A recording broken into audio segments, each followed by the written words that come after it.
I really hope it's still secured there. Well, what do we have here? So we have my dually and it's pulling a big 20-foot red trailer. Okay, I'll just tell you, this inside is my very first dream classic car. I'm so excited, but let me tell you that I've gone through great lengths to pick up this car that's inside here. So it took driving 14 hours from Arizona all the way to Sacramento. So we came last night, then early morning. Of course, I did not get any sleep at all because I just couldn't. I was too excited to get this car. First thing this morning, picked it up, it's on the trailer. Picked it up, it's in the trailer, and now we are driving back down to Arizona. I have no words. This is just like a dream of mine. This area is a little bit sketched, so I really don't want to open the trailer here and show you what the car is, but you can see there's like abandoned buildings and the area just looks really bad. I'm still in California. I have like about 10 hours or so left just to get to Arizona. So let me keep driving, get to a safer area so I can open up the trailer and show you guys the car. Are you guys ready? Meet my, let me unlock this for you.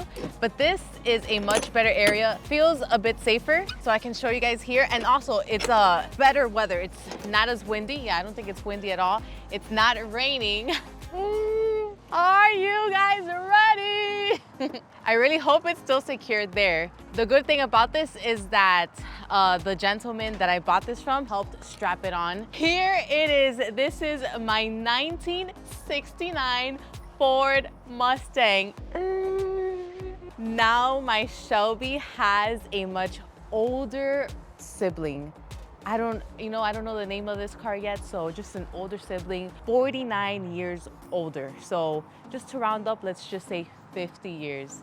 Look at this beauty right here. So let me give you a quick little tour as best as I can do while it's on the trailer. And also I really wanted to check the straps. He did this cross strapping here just so it can stay in place better. So far so good. First I have to say that this color is amazing. I'm not exactly sure the name of this color, but he did say this is like a factory color, but it's in pretty good condition. I'll give you a closer look once I get to the shop. So this car has been in dry storage for 24 years. I don't know if you can see the tag, but the last time it was registered was 2001. That was the last time that this car was driven. So, it needs to stretch out its legs, which it will whenever I finish working on it. And now here is the front of the car. Isn't this car beautiful? Oh my gosh, I'm so glad that everything is correctly here. Also, if you're asking about this strap job here, so the hood hinges were removed because the owner that I bought it from had removed the hood,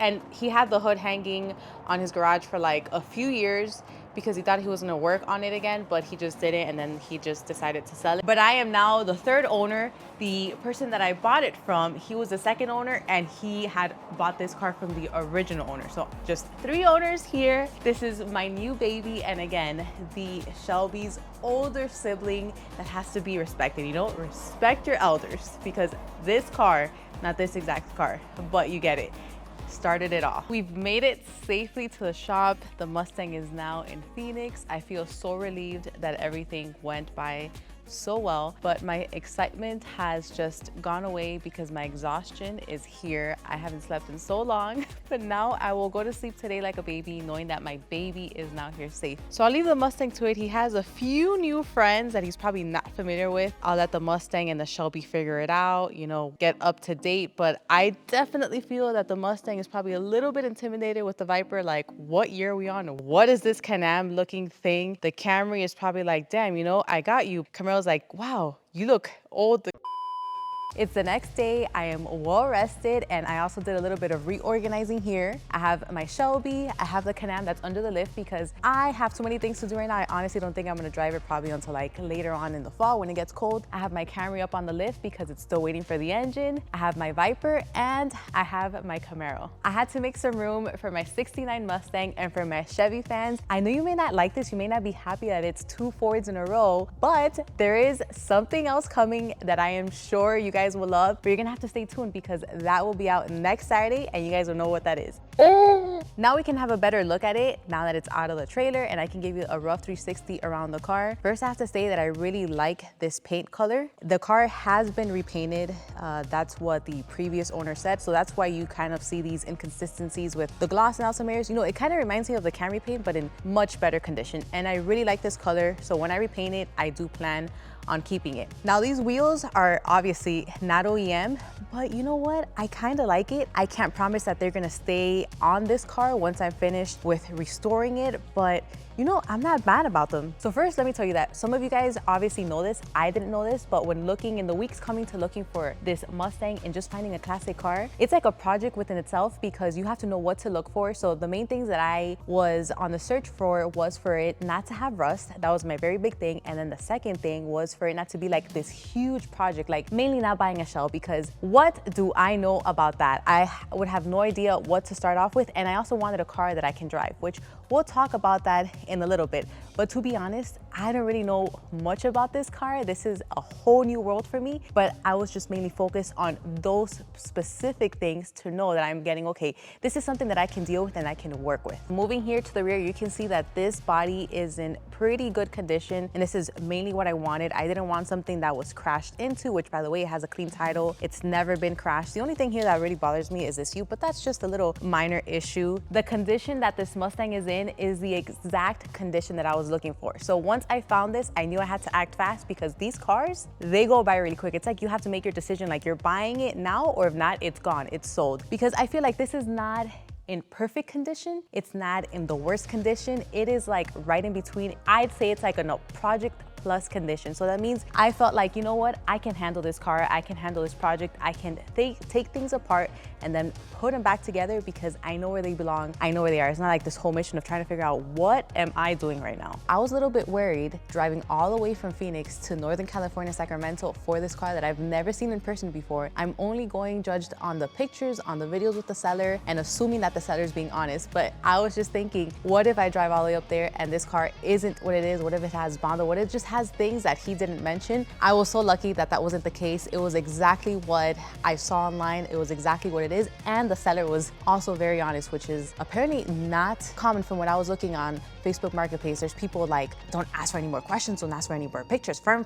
It's like, okay, well, I guess I'm not gonna buy the car from you because I can't get any more information from you. So on the way there, I looked online and I did a little crash course on what to check when buying a classic car. So they suggested to take a magnet and then just check basically all around the edges of the fenders just to see if there's been any, first of all, rust, and if it's been repaired, if there's been any patchwork with like Bondo or anything. And pretty much once you bring a magnet, you just have it stick, and if it stays, it's good. If it doesn't stay, that means there was something done there. And if it's kind of like light, not sticking well, then the same thing, it's been something. But luckily for me, again, like I said, this car was in the exact same condition like I saw online and what the seller said. So I'm just really lucky. I feel like this is a gem for me that I found in the middle of this whole entire marketplace for classic cars.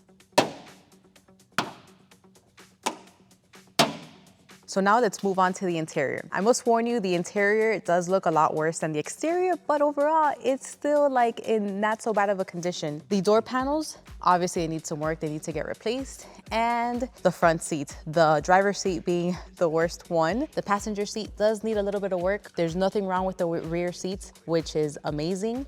Obviously because probably nobody sat there. And you know what? I really do like this color. I think I am definitely going to keep the blue with the seats, with the carpet.